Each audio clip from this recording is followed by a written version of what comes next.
শুধু মুখে বলেছে ব্রিক্সের সদস্য হতে চায় বাংলাদেশ, কিন্তু লিখিত কোনো আবেদন করেনি শেখ হাসিনা সরকার।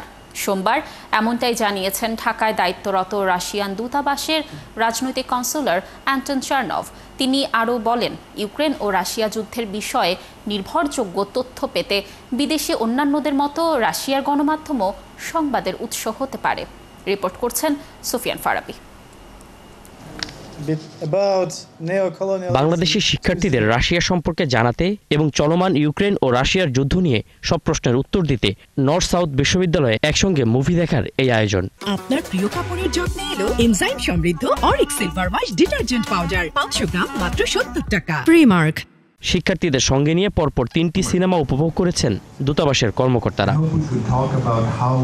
বক্তব্য রাখেন দেশটির ঢাকায় নিযুক্ত রাজনৈতিক শাখার কনসুলার অ্যান্টন চার্নভ। শিক্ষার্থীদের সামনে পশ্চিমা শক্তির বাইরে রাশিয়া, চীন, ভারত ও দক্ষিণ আফ্রিকার নেতৃত্বাধীন জোট ব্রিক্সের গুরুত্ব তুলে ধরেন তিনি। আলোচনায় উঠে আসে, এর সদস্য হতে বাংলাদেশের অংশগ্রহণকে সমর্থন করেনি কি রাশিয়া? জবাবে অ্যান্টন বলেন, এটা শুধু মুখেই বলেছে বিগত সরকার, লিখিত আবেদন জমা দেয়নি।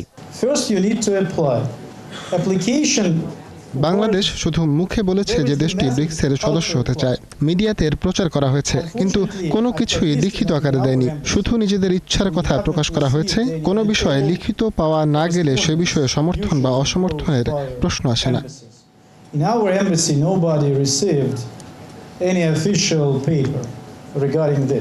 পরে সাংবাদিকদের সঙ্গে কথা বলেন অ্যান্টন। ইউক্রেন ও রাশিয়ার যুদ্ধ সহ আন্তর্জাতিক বিষয়গুলোতে রাশিয়ার গণমাধ্যমগুলো থেকেও তথ্য নেয়ার আহ্বান জানান তিনি।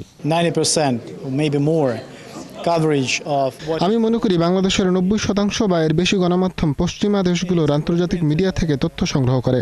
কূটনৈতিক হিসেবে আমার প্রত্যাশা থাকবে রাশিয়ার গণমাধ্যমগুলো থেকেও বাংলাদেশের সংবাদকর্মীরা তথ্য সংগ্রহ করতে পারে। কিছু কিছু সংবাদ মাধ্যম ইতিমধ্যে এটি শুরু করেছে।